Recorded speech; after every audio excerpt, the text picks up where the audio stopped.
उसी को आगे एक्सप्लेन करते हैं।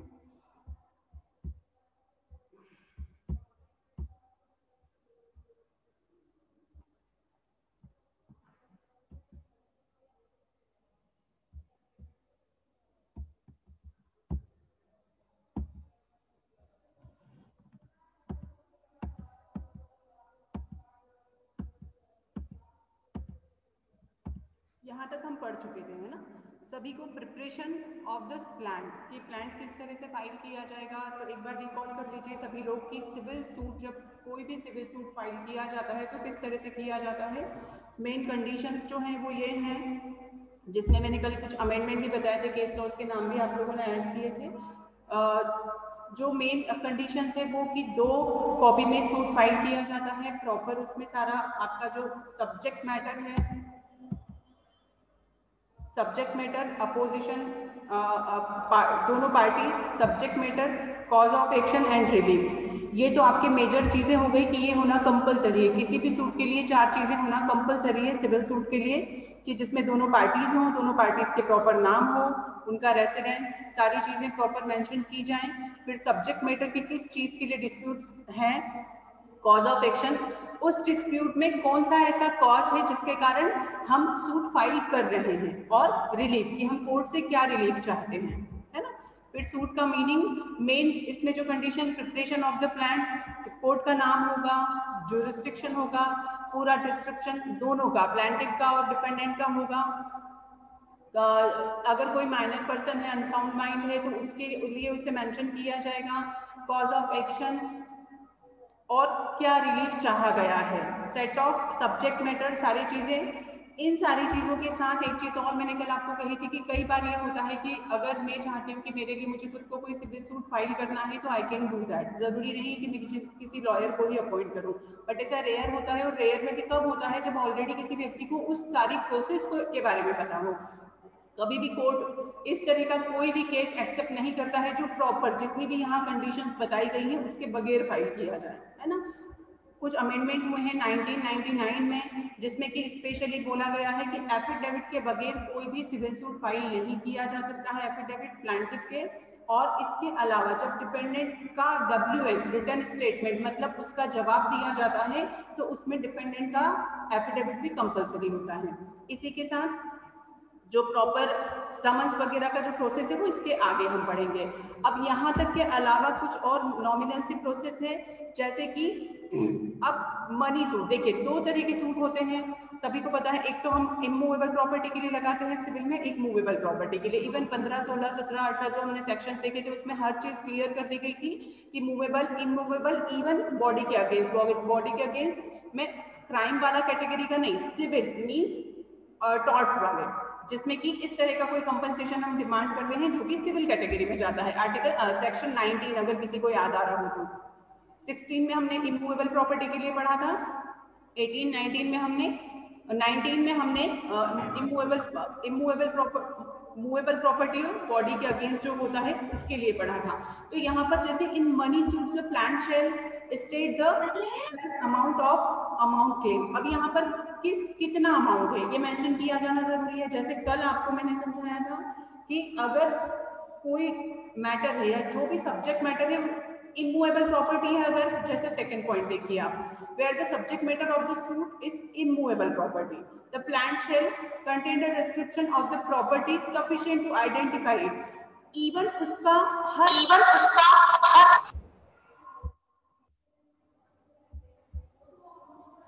क्या था, ये कौन था भाई? हाँ, आवाज आ रही है? कोई एक रिप्लाई करे मुझे, आवाज। अर्शिया? यस मैम, आ रही है।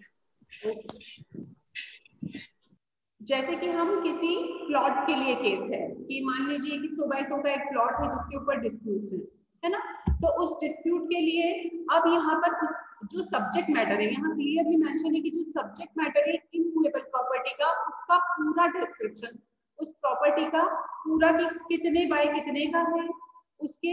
इवन देखिए आप लोगों को मैं बताऊं कि जब इस तरह की चीजें होती है ना, जैसे एग्रीमेंट भी बनते हैं, सेल एग्रीमेंट होते हैं, देखते हैं आप, कभी किसी ने देखा हो शायद, तो उसमें जैसे कि आपकी चारों जो दिशाएं हैं, जो बाउंड्रीज हैं, उन बाउंड्रीज का भी पूरा उसमें लिखना होता है रिकॉर्ड कि यहाँ पर दक्षिण में ऐसा है, पश्चिम में ऐसा है, पूरब में ऐसा है, उत्तर में ऐसा है। मतलब यहाँ पर जब उस केस को फाइल किया जाता है और जो सब्जेक्ट मैटर है उसका पूरा बाउंड्रीज को स्पेसिफाई करना होता है कि यहाँ पर इसकी ये डायरेक्शन है और इतने बाय इतने का ये प्लॉट है या जो भी प्रॉपर्टी है। एग्जांपल है ये तो कि प्लॉट है या जो भी प्रॉपर्टी है, तो ये बहुत जरूरी होता है।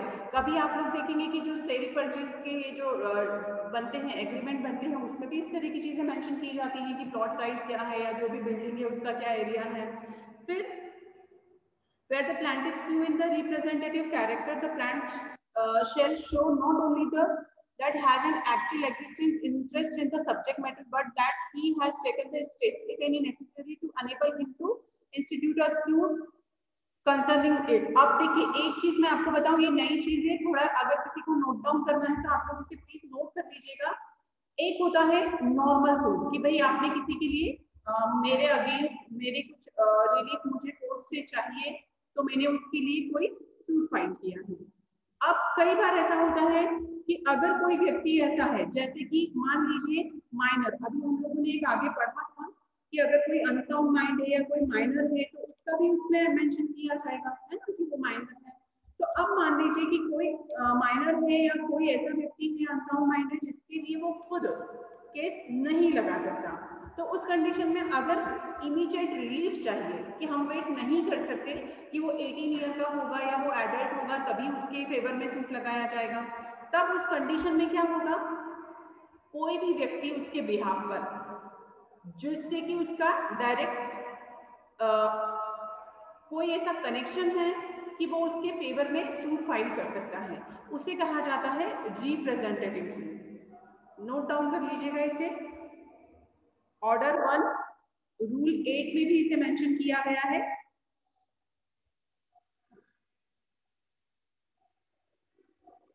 इसमें केस का नाम भी लिखिएगा,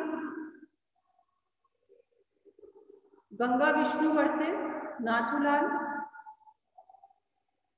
ये होते हैं रिप्रेजेंटेटिव सूट्स। इसकी मेन कंडीशंस होती हैं, जैसे मान लीजिए कुछ ऐसा है, दो कंडीशन है, या तो ये हो सकता है कि कोई व्यक्ति खुद केस नहीं फाइल कर सकता उस कंडीशन में, या ये भी हो सकता है कि जहां बहुत सारे पक्षकार हैं, अब बहुत सारे लोग हैं, होता है ट्रस्ट में, आप समझते हैं ना ट्रस्ट।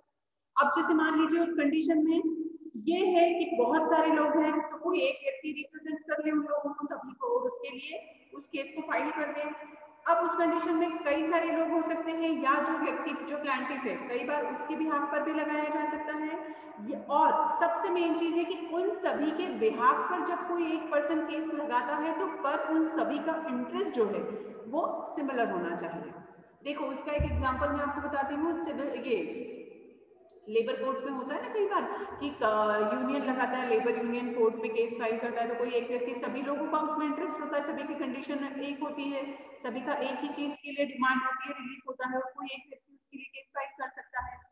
फिर कोर्ट उसका परमिशन दे दे, है ना, कोर्ट ने अगर परमिशन दिया है कि हाँ इन सभी के बिहाफ पे ये एक व्यक्ति रिप्रेजेंटेटिव सूट फाइल करना चाहता है, तो उस कंडीशन में वो कर सकता है। और सबसे खास चीज कि जिन लोगों को उसमें, जिन लोगों ने रिप्रेजेंटेटिव बनाया गया है, जिनके बिहाफ पर बनाया गया है, उन सभी को उसकी जानकारी है। ठीक है, तो ये एक नई चीज थी जो आप लोगों को थोड़ा सा कि रिप्रेजेंटेटिव सूट भी फाइल किए जा सकते हैं। एक कंडीशन ये होती है कि जब कोई या तो माइनर हो उस कंडीशन में भी लगाया जा सकता है, प्रतिनिधि बात जिसे कहा जाता है, और कुछ कंडीशंस होती है जिसमें कि पक्षकार बहुत ज्यादा है उस कंडीशन में, या फिर सभी का इंटरेस्ट सेम होगा उस कंडीशन में, कोर्ट अगर परमिट करता है तो, या फिर ये इसके अलावा उन्हें इसके बारे में जानकारी हो तब।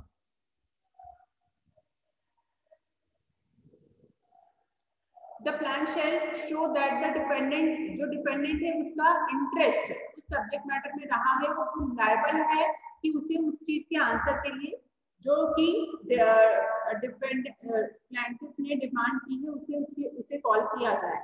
अगर मैं कहूँ एक केस के उससे समझिए आप कि एक कंडीशन ये बनी कि किसी डॉक्टर ने किसी का ऑपरेशन किया और वो ऑपरेशन फेल हो गया, और उस कंडीशन में यहाँ पर जिस डॉक्टर ने ऑपरेशन किया है उसे तो पार्टी नहीं बनाया, किसी और को पार्टी बना दिया गया है, तो क्या जिसने ऑपरेशन किया ही नहीं है वो यहाँ पर उसके बदले में कंपनसेशन देने के लिए कोई लायबल है क्या? नहीं, वही होगा जिसे कि बनाया जाना चाहिए था, जिसने ऑपरेशन किया है। तो यहाँ पर इस कंडीशन में कि जब ये देखा जाता है स्टार्टिंग में ही कि क्या डिपेंडेंट को बुलाया जाना चाहिए या डिपेंडेंट रियल में लायबल है कि प्लांटिक ने जो डिमांड किया है उसके बदले में उसे कंपनसेशन दिया जाए। फिर से सुन लीजिएगा इसे, यहाँ ये जरूरी होता है कि जब कोई वादी कोई वाद दायर करता है तो प्रतिवादी उस वाद के बदले में कंपनसेशन देने के लिए बाध्य हो। क्लियर? अगर वो बाध्य है ही नहीं, उसका उस सब्जेक्ट मैटर से जो विषय वस्तु है उसकी कोई संबंध ही नहीं है, तो केस आगे कैसे बढ़ेगा, है ना? फिर where the suit is instituted after the expiration of, देखिए एक ही कंडीशन होती है यहाँ पर, एक देखिए लॉ ऑफ लिमिटेशन, इसे हिंदी में लिखिएगा परिसीमा अधिनियम। परिसीमा अधिनियम के बारे में लिख लीजिएगा, इसे मर्यादा अधिनियम भी कहा जाता है। मर्यादा क्या होती है? एक लिमिट, है ना?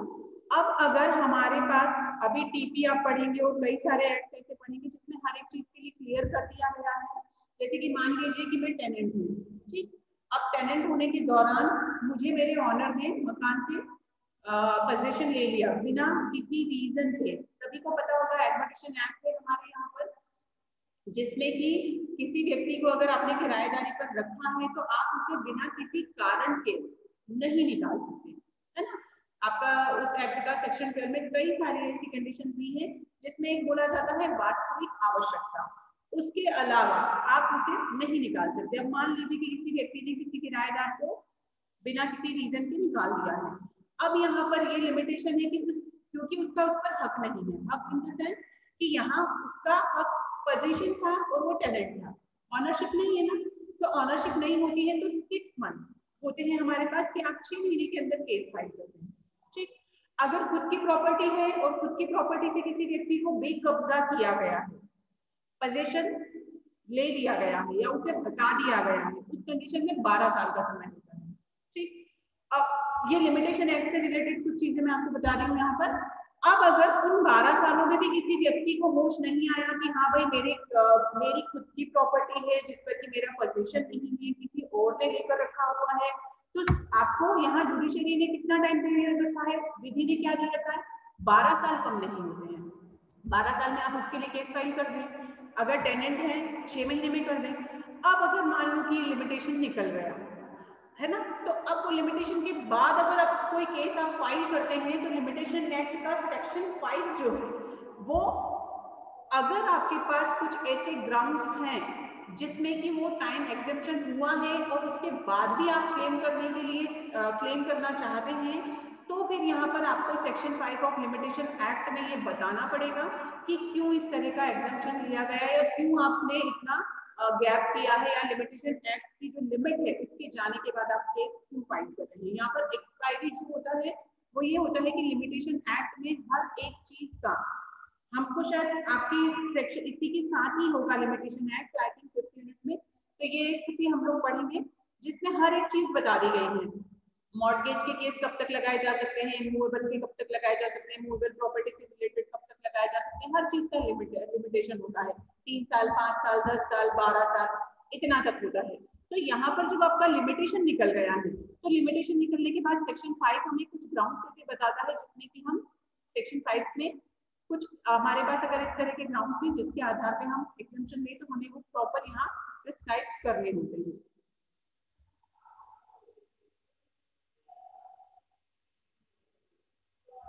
जो भी रिलीफ के बारे में डिमांड की गई है उस रिलीफ को प्रॉपर मेंशन किया जाए, और अगर कुछ रिलीफ ऐसे हैं जो अल्टरनेट हो सकते हैं या किसी और केस में भी डिमांड किए गए हैं वो यहाँ शामिल नहीं किए जाएंगे। इसके अलावा जिसे कि एक्सटेंड किया जा सकता है या जिन चीजों के लिए कुछ रूल रिलीफ जो भी डिपेंडेंट ने किए हैं वो उसके रिटर्न जो स्टेटमेंट होता है, रिटर्न स्टेटमेंट लास्ट में आपको वर्ड दिख रहा होगा, इसे शॉर्ट फॉर्म में कोर्ट की लैंग्वेज में WS बोला जाता है। और जैसे कि दावा जो हमने लगाया है, हिंदी में थोड़ा समझिएगा, जो दावा लगाया जाता है या जो वाद लगाया जाता है तो उसके बदले में जो जवाब आता है उसे रिटर्न स्टेटमेंट बोलते हैं। होते हैं। कई बार मैंने ये बोला है, बट बार बार इसलिए आपको ये चीजें रिकॉल करवाई जाती है ताकि आपको याद रहे। तो बात जो की वादी ने लगाया है और उसका जब आंसर हमें आता है वो रिटर्न स्टेटमेंट कहलाता है WS। ठीक है,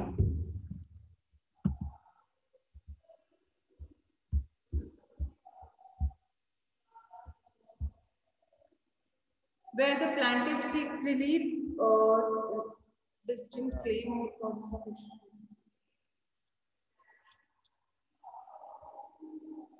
अगर कुछ इस तरह का इंटरेस्ट है जिससे कि अलग से डिस्टिंक्ट किया जाना जरूरी है या सेपरेट किया जाना जरूरी है, वो उस केस में किया जा सकता है। कोई भी होता है ना कि कुछ चीजें जैसे कि इंटरेस्ट अलग हम लिखते हैं, हमारा जो बेसिक अमाउंट है वो अलग हम लिखते हैं। Where the court ordered that the summons be served on the defendant in the manner provided in Rule 9 of Order 5.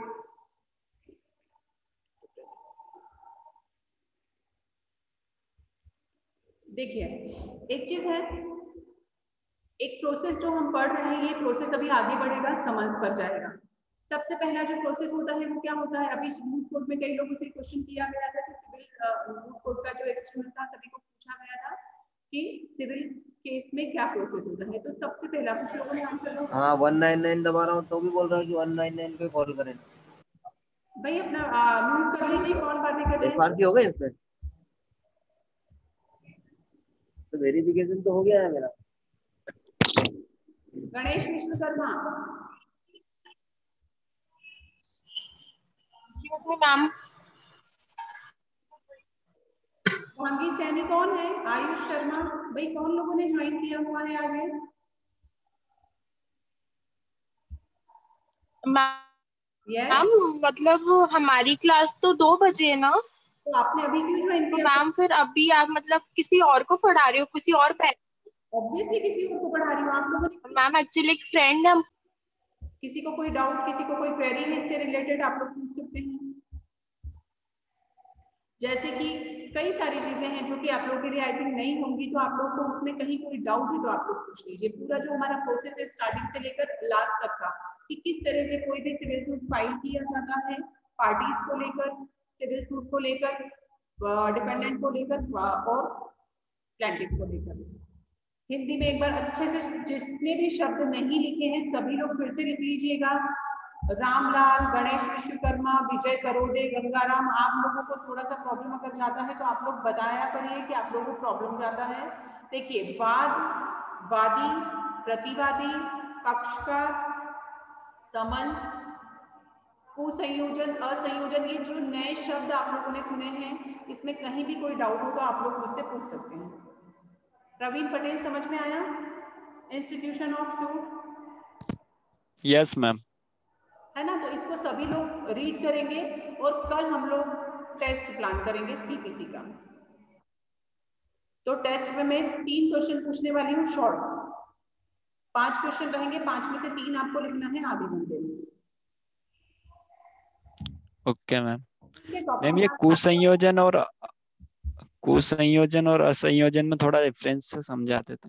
हाँ, पक्षकार को लेना ही नहीं था, वहां पर आपने ले लिया, और कई बार जिसे नहीं लेना चाहिए था उसे ले लिया, और कई बार जिसे लेना चाहिए था उसे नहीं लिया। सिंपल।